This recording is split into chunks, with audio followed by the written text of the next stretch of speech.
El siguiente programa es apto para mayores de 18 años. No contiene escenas de sexo ni violencia.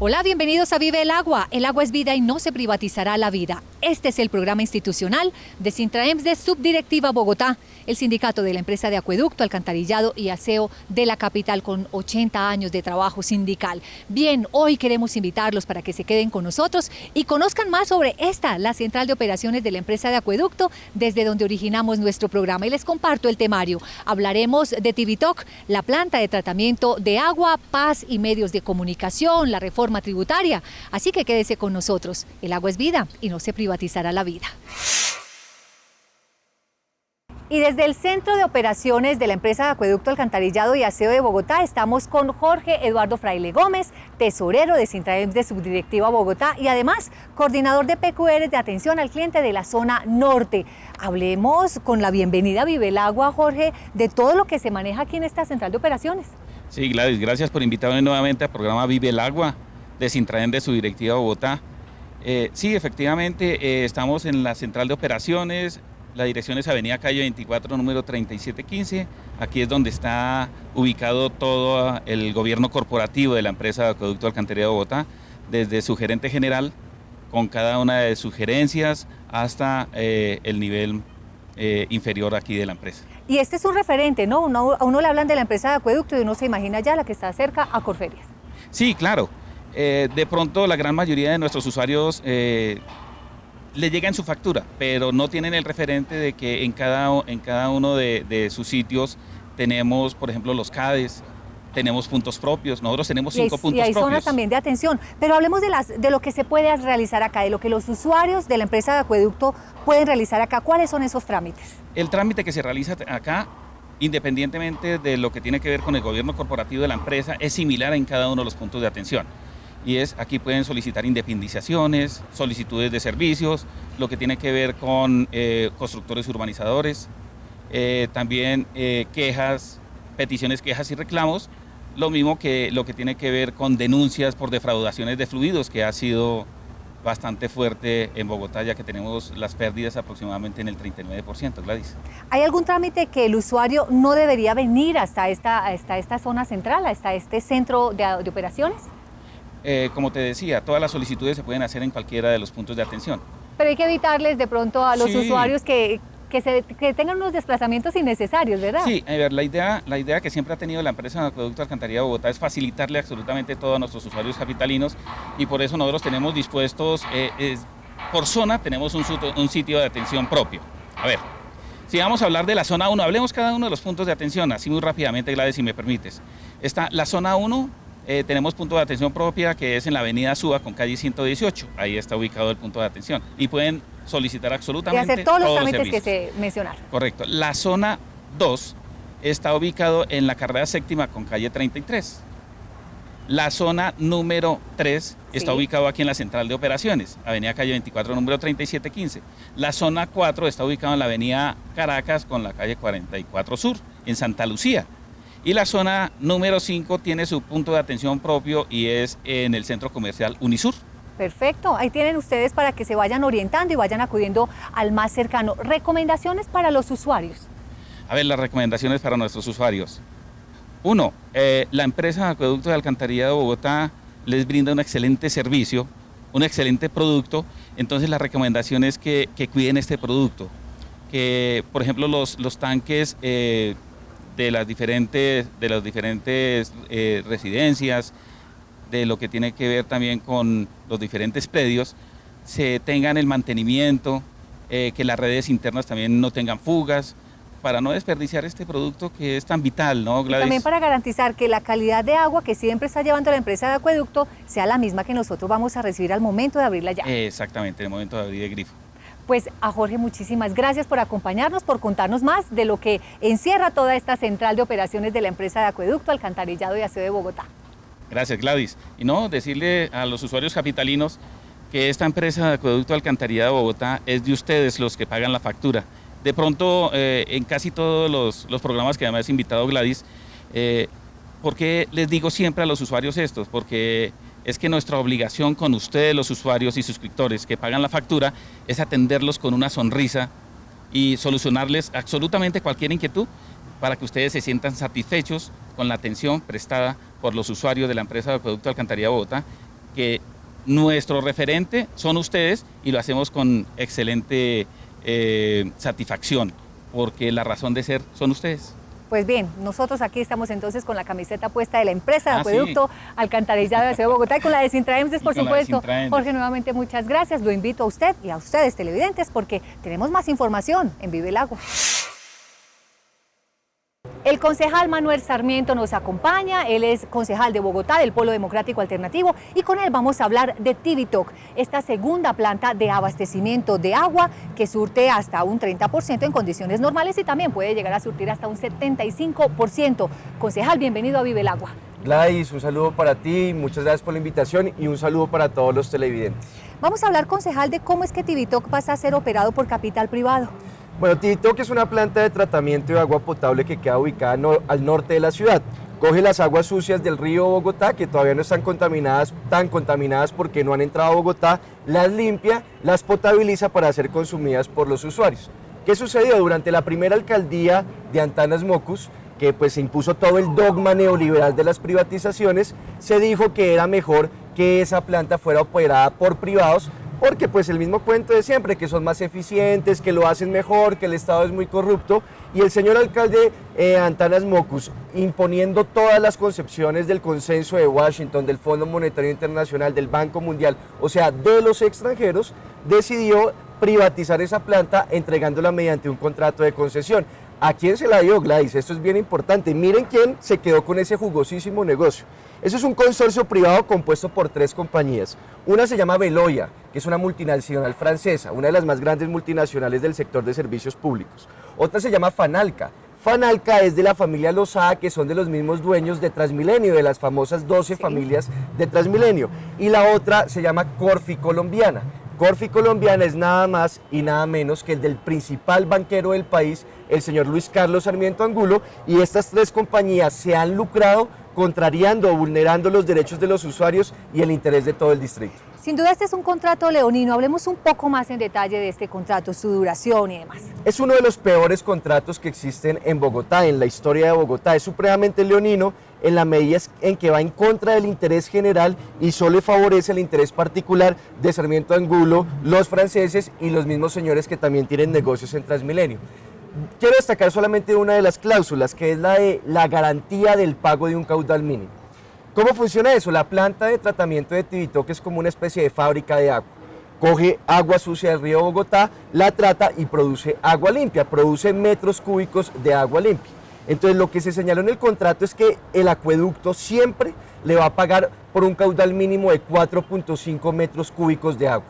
O sea, si la planta produce 3 metros cúbicos de agua por segundo, igual le pagamos 4.5, o sea, en ese caso le pagaríamos 1.5 metros cúbicos de agua por segundo que no producen, que no consumimos y le terminamos pagando por agua que ellos no están produciendo y por agua en la que no están incurriendo en costos. Y en estos casi 20 años que ya lleva ese contrato, Bogotá le ha pagado a ese consorcio privado 300.000 metros cúbicos de agua que no hemos consumido, que ellos no han producido, pero por esta garantía del caudal mínimo sí se los hemos tenido que pagar sobre costos y plata que sale del bolsillo, de tu bolsillo, del bolsillo de los trabajadores, de todos los usuarios y va directamente a los bolsillos del señor Sarmiento Angulo, de una multinacional y de los mismos señores negociantes de Transmilenio. Este contrato vence en el 2018. Vence exactamente en marzo del año 2018. Y de ahí la importancia de que junto con Sintraemdes y los trabajadores, todos los ciudadanos luchemos para que ese contrato se termine,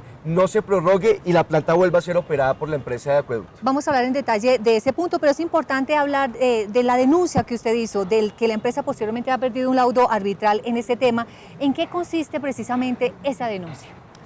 En el año 2002, después de 5 años de que entró en operación este contrato, pues el distrito dijo miércoles nos están tumbando, ¿cierto? Porque estamos pagando por agua que no hemos consumido.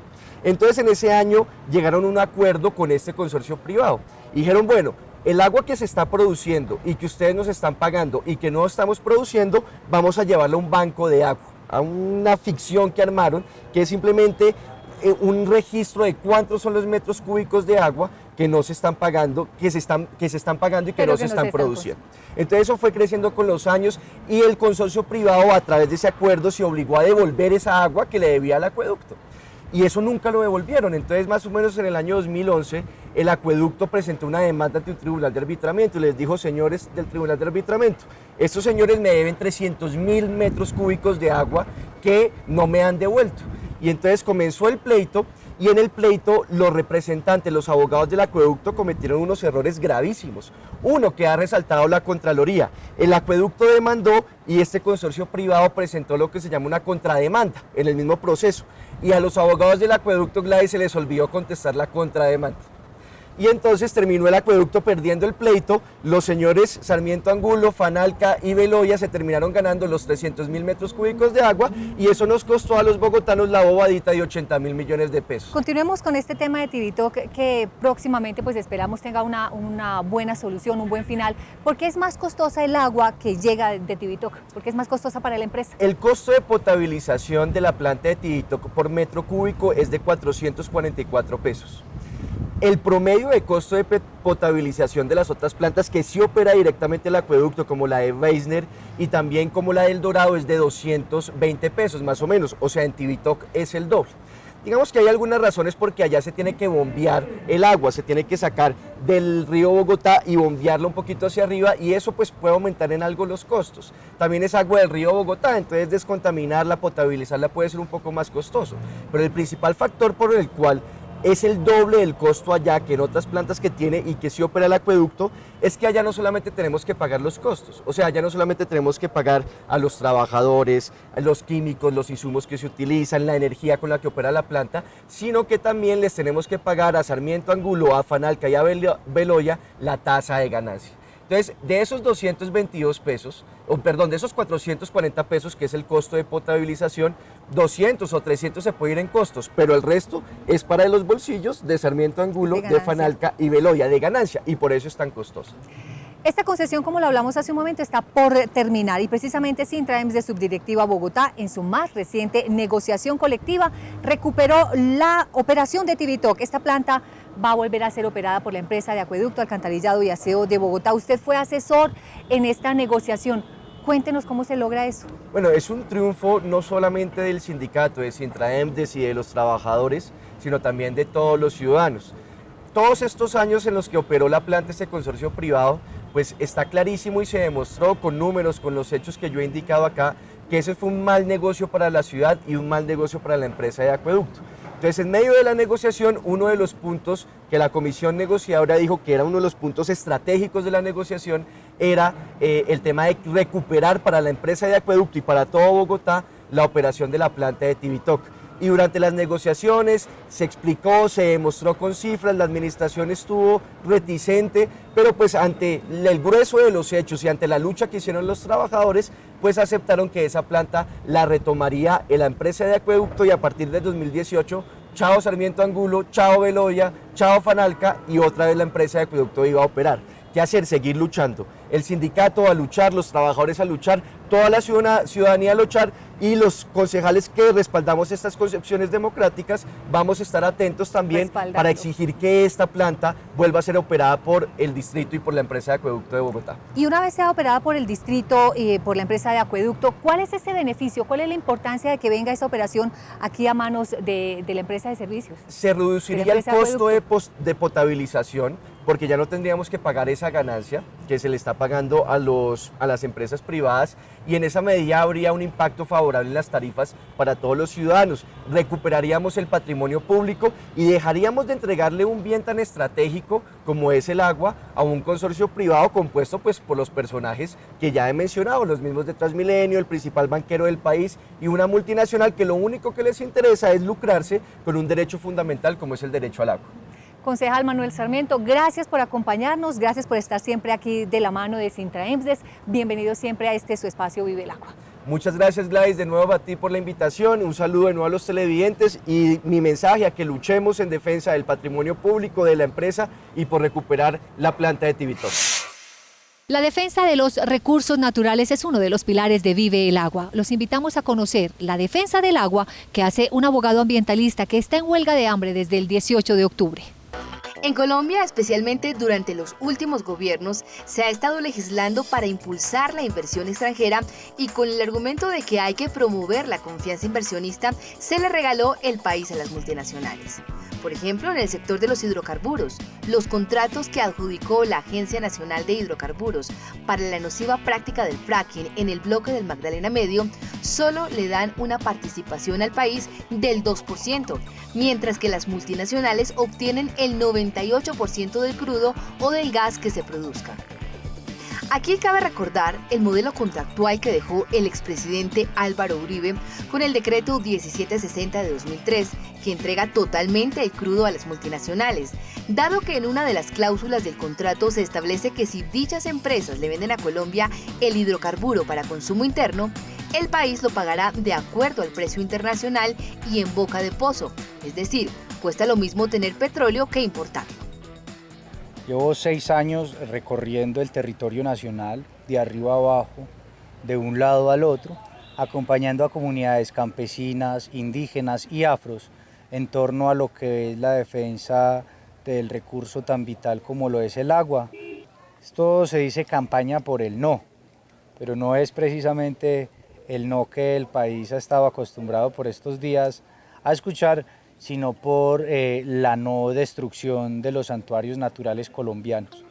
Una de las acciones políticas del abogado Ceballos es la huelga de hambre a la que se sometió desde el pasado 18 de octubre, fecha desde la cual se encuentra encadenado en la plaza central del municipio de Choachí, Cundinamarca, en donde los campesinos protestan por el paso de una de las vías 4G por los territorios ancestrales muiscas, en donde existen importantes fuentes hídricas que estarían destinadas a desaparecer tras el avance de dicho proyecto vial, desconociendo la autonomía y soberanía de los municipios y entes territoriales. Nosotros decimos tener conciencia del agua, pero la verdad nos falta un poco. Yo todavía no tengo la conciencia profunda del agua.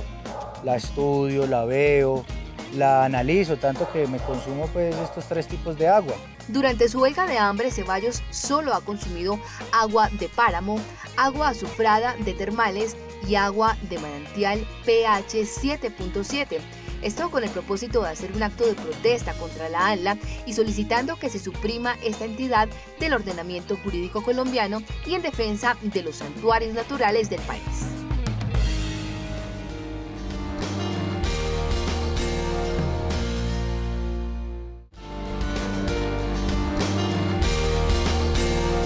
La reforma tributaria presentada por el gobierno del presidente Juan Manuel Santos es la más lesiva de los últimos tiempos. Beneficia a los más ricos, mientras que los pobres y trabajadores reciben todo el peso de los impuestos. Les presentamos a continuación un análisis de la reforma tributaria del gobierno Santos. Los colombianos sabemos que el gobierno del presidente Juan Manuel Santos presentó la semana pasada ante el Congreso de la República una llamada reforma tributaria. Y muchos se preguntarán sobre en qué consiste esta reforma tributaria. La reforma tributaria consiste en tratar de resolver por la vía de aumentarle los impuestos a los colombianos lo que se llama el déficit fiscal, es decir, una situación en la cual el gobierno tiene más gastos que ingresos. ¿Cuáles son los principales gastos del gobierno nacional? Sin duda el principal gasto del gobierno nacional es lo que se llama el servicio de la deuda. Colombia está duramente entrampada en la deuda pública. En el año 2000, el gobierno colombiano tenía una deuda de 70 billones de pesos, digo billones con B larga, y para el año 2015 esa deuda ha subido a 450 billones de pesos. Es decir, se ha multiplicado por 6 veces en 15 años. Bueno, y ellos se preguntarán, ¿y por qué Colombia ha tenido que endeudarse de esa manera? Tanto que hay que hacer una reforma tributaria para conseguir más plata para pagar. Por una cosa muy sencilla. Hace más o menos unos 25 años, el país empezó a desarrollar una política económica de libre comercio, de atraer el capital extranjero. Y en fin, esa política poco a poco fue debilitando la economía nacional. Todos los años el país iba teniendo menos dólares de los que necesitaba para relacionarse con las demás economías. Nuestros ingresos en dólares eran inferiores a nuestros gastos. Y entonces llegó un momento en el que, sumado a esa política, apareció la caída de los precios del petróleo y explotaron las cuentas externas del país en el año 2015. Nos hicieron falta 19.500 millones de dólares, para ponerlo en pesos colombianos, 60 billones de pesos. Acompañado entonces de un déficit en el gobierno que sus ingresos tampoco le alcanzan para cubrir sus gastos. Y entonces, ¿en qué consiste la nueva reforma tributaria? La nueva reforma tributaria consiste, puedo decirlo yo, en una situación típica de peor el remedio que la enfermedad. Porque el gobierno colombiano, en el afán de conseguir rápidamente los recursos que necesita para cuadrar caja, digámoslo de esa manera, decidió entrar fundamentalmente a ponerles impuestos, a agravar, como se dice técnicamente, los consumos de los colombianos. Por ejemplo, la canasta básica colombiana tiene 420 productos. De ellos, el 60%, 6 de cada 10, ya tienen IVA. Esos productos que tienen el 16% de IVA les van a subir al 19%. O sea que casi de cada 100 pesos que cuente un producto, 20 van a ser de impuesto de IVA. Y no solamente eso, algunos productos adicionales como el arroz también le van a empezar a poner su impuesto de IVA, el 5%. ¿Cuánto va a recoger el gobierno en los próximos 5 años por IVA? Además, van a subir el impuesto a los combustibles y también le van a subir el impuesto a las llamadas de celular. Anótenlo bien, 60 billones de pesos el gobierno va a recoger en los próximos 5 años por concepto de IVA. Seguramente algunos de ustedes han oído que a los pobres los van a tratar de esa manera, porque recordemos, los impuestos al consumo, al IVA, las llamadas, los servicios, los productos básicos, generalmente afectan a la gente más pobre. 2 datos les puede servir. El 35% de los gastos de los hogares pobres en Colombia son para productos que ya tienen IVA. La noticia que tenemos es que a los ricos no les van a subir, y sobre todo a las grandes corporaciones. La propuesta del gobierno de Santos es realmente inicua. Hoy, una gran compañía, pongamos una que tenga que ver con el sector de agua potable, la multinacional Veolia, por ejemplo, paga 43% de impuestos, 25% de renta, 9% de sobretasa de CRE, 9% de CRE, 6% de sobretasa de CRE y 3% de impuesto a la riqueza. 43%. Le van a bajar los impuestos al 32%. 11 puntos le van a aterrizar el impuesto de renta.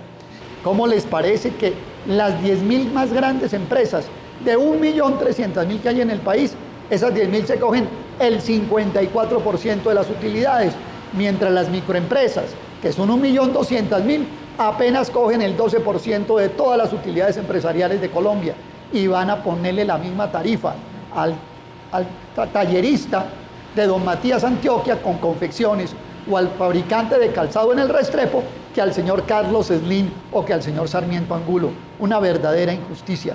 Pero como incluso así no les alcanza la plata, decidieron meter a pagar renta a 500.000 nuevos asalariados, a todos los que tengan más o menos en promedio 2,5 millones de pesos mensuales.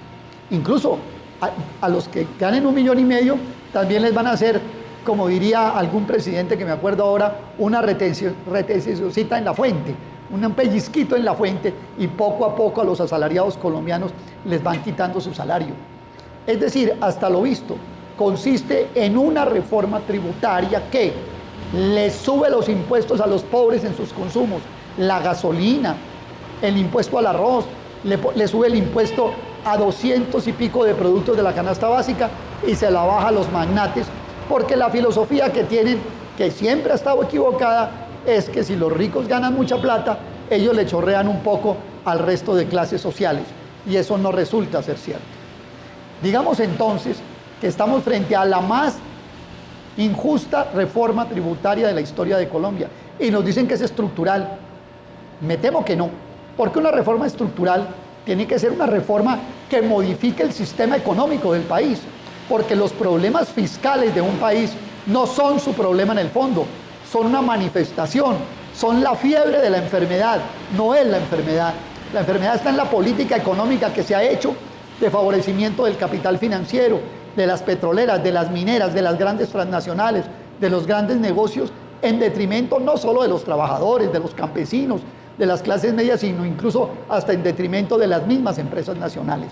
Y si ese modelo económico montado así no se corrige, pues con seguridad vamos a tener que ver otra reforma tributaria, que seguramente también la llamarán estructural dentro de poco tiempo. Desde el año 1990 hasta esta reforma tributaria se han presentado en Colombia 13 reformas tributarias, las últimas 5 desde el año 2010. Nos van a salir con el cuento dentro de algunos años a los trabajadores, a las mayorías nacionales, de que otra vez Colombia tiene un problema y que toca volver a subir los impuestos. Que vamos a quedar con un IVA que muy competitivo, dicen. No, hoy la tarifa del 16% ya es superior al promedio que se cobra de IVA en América Latina. Países como Brasil, como Chile, ya tienen el 19% y Colombia llegará ya. Hay un país que tiene el 19%, Alemania. ¿Nos vamos a volver como Alemania? No, porque los alemanes ganan 6 veces más que los colombianos. Luego aquí nos están poniendo impuesto en un país pobre como impuesto de un país rico. Termino diciendo con esto, Colombia sin duda, después de esta reforma tributaria, será más desigual de lo que es hoy.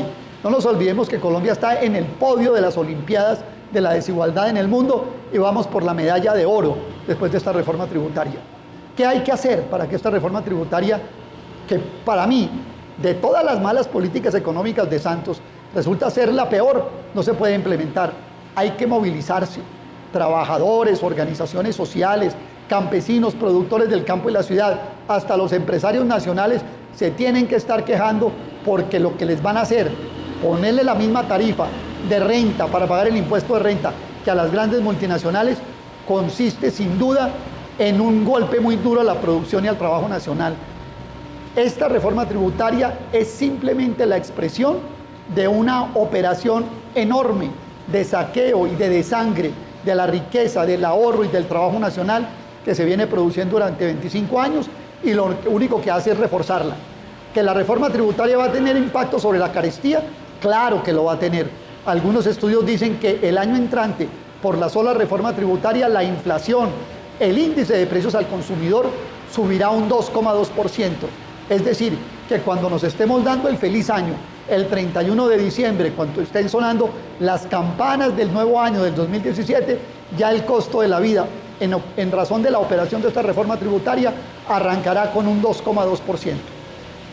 En definitiva, si los trabajadores, si las clases medias colombianas, si el empresariado nacional, si los productores del campo y la ciudad nos quedamos quietos y dejamos que el gobierno de Santos y el ministro Cárdenas, un ministro que tiene el 72% de su patrimonio en los Estados Unidos, nos imponen esta política, el país seguirá siendo un infierno para la gran mayoría de los colombianos y un paraíso para cada vez menos colombianos, sobre todo para aquellos que trabajan al servicio del capital extranjero y de las grandes multinacionales.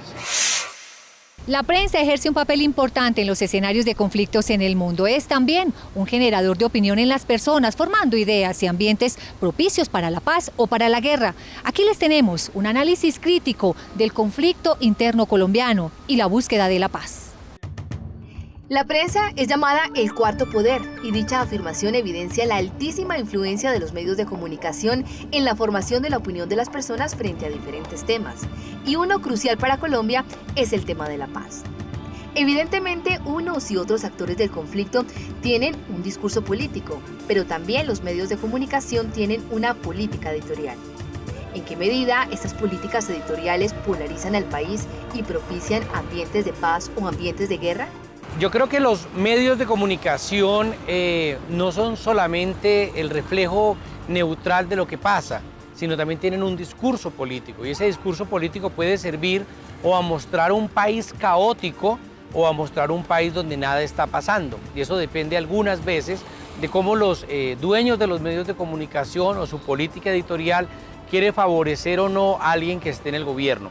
En ese sentido uno mira las cifras del número de muertos, por ejemplo, al final del gobierno de Uribe por causa del conflicto, y son incluso mayores, o el número de desplazamientos durante el gobierno de Uribe fue mucho más grande que en los gobiernos previos, pero había como una política de algunos medios de hacernos creer que el país ya estaba entrando a una paz fruto de la confrontación armada que en el ejército supuestamente había acabado a las FARC.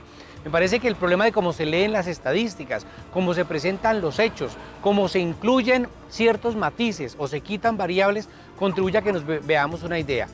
En otras guerras, por ejemplo, en el conflicto palestino-israelí, donde trabajé algún tiempo, ¿cierto? Lo que nos cuentan de Somalia, lo que vemos de Afganistán, también se construyen unas realidades, unos países, un enemigo de acuerdo a unas agendas políticas. Pero ¿cómo se manejan estas agendas políticas y mediáticas y cuál es la importancia de decir la verdad en medio del conflicto? Me parece que la línea editorial tiene todo el derecho a votar sí o a votar no. Lo que creo que es contraproducente a la ética periodística es no decir la verdad. Ese afán por querer juntar cosas en el texto del acuerdo que no aparecían, como la idea de la ideología de género, o la idea del debate sobre el aborto, sobre la homosexualidad o el ateísmo o el castrochavismo, me parece irresponsable. Me parece que los que fueron o son partidarios del no tienen todo el derecho a expresarse, pero una cosa fundamental del periodismo es que no podemos alejarnos de la verdad, así le incomode al que le incomode, así le incomode a la política editorial para el medio en el que estamos ejerciendo nuestra profesión. Yo creo que eso es una cosa sobre la cual no hay posibilidad de negociación. Si los comunicadores, si los periodistas renunciamos a la verdad, ya estamos haciendo propaganda y no periodismo. Tras el triunfo del no en el pasado plebiscito, Colombia aún no concluye el proceso de paz con las FARC y sigue en la discusión, tanto en el ámbito político como mediático, el tema de los acuerdos de La Habana. Pero además, el país está a puertas de iniciar otro proceso de paz, con el Ejército de Liberación Nacional, ELN, una guerrilla con un pensamiento diferente al de las FARC, con otra mirada del país y con otro proyecto político. Yo he estado cubriendo el ELN para El Espectador, he tenido la posibilidad de entrevistar ya a 3 de los 5 comandantes del Comando Central, he estado en el terreno con ellos y he ido aprendiendo. Creo que mi deber fundamental es transmitir de alguna manera el pensamiento de ellos, reflejar la mirada de ellos a través de entrevistas, por supuesto, a través de análisis, pero yo no he renunciado también a las críticas a ellos, en las que he sido bastante claro. Los que cubrimos este tipo de cosas fácilmente podemos parcializarnos. Yo creo que hay que todos los días al llegar uno al hotel en la noche o a casita es dar el paso atrás y revisar qué estamos haciendo, a quién le estamos sirviendo, estamos realmente favoreciendo a la verdad, por dura que ésta sea, o estamos favoreciendo a una campaña política del talante que sea. Entonces yo creo que el deber es cada noche hacer la reflexión o cada mañana antes de coger la cámara o la grabadora, mirar a quién le estamos sirviendo, ¿cierto? Y si le estamos sirviendo a la verdad, a una ética, a un compromiso de comunicación, ahí podemos decir muchas cosas. Cabe reflexionar entonces sobre los elementos que debe tener en cuenta la prensa para enriquecer el debate sobre el conflicto armado colombiano. Varias cosas. La primera es dejar de escribir con lo que antes se llamaban los teletipos, ¿no? Que es estar uno en el hotel esperando a que lleguen las informaciones para escribir uno e inventarnos la cosa de lo que está sucediendo en la primera línea de fuego cuando no lo estamos viviendo. ¿Eso qué quiere decir en el caso colombiano? Hombre, hay análisis que hacen desde Bogotá, por supuesto, pero yo creo que hay que ir a Catatumbo, a Arauca, al Chocó, a Nariño, a Putumayo, hay que recorrer este país, es una primera enseñanza. La segunda enseñanza es que los intelectuales, los académicos, yo me incluiría en los académicos, que además soy profesor de la Nacional, tenemos cosas que decir, sí, pero no necesariamente son más acertadas, no necesariamente son mejores que las que digan las víctimas. O sea, me parece que ir y hablar con la gente que está sufriendo el drama cuenta. No porque la de la víctima sea una verdad irreprochable, sino porque nos ayuda a balancear un poco lo que es la situación. Y una tercera cosa es las agendas internacionales de lo que uno esperan que uno diga. Por ejemplo, frente al caso sirio, yo tengo la posibilidad de entrar 3 veces a Siria desde que empezó el conflicto armado. Uno se encuentra con tensiones muy grandes para que uno diga cuál es el bueno, cuál es el malo. Renunciar a esa lógica de cuál es el vaquero y cuál es el indio. En Afganistán pasó lo mismo. pues yo creo que es una cosa a la que tenemos que cada día recordarnos las personas que estamos al frente de los medios de comunicación. No podemos caer en la trampa de que nos impongan por la razón que sea, por los afectos, las tendencias o los prejuicios, que este es el malo y que este es el bueno. Tenemos que renunciar a eso y mostrar un poco la complejidad de los conflictos. Esas tres cosas creo que pueden enriquecer el debate. Los queremos invitar para que participen con nosotros a través de nuestras redes sociales. Recuerden que estamos en Twitter como SintraEmsDesBT. En Facebook pueden seguirnos a través de nuestro fanpage SintraEmsDes Subdirectiva Bogotá, o escríbanos al correo electrónico que está apareciendo allí en pantalla para que pueda formularnos sus peticiones, sus quejas, sus reclamos, sus felicitaciones también, o los temas que desee que tratemos en este que es su espacio. Así terminamos Vive el Agua. El agua es vida y no se privatizará la vida. Hasta pronto.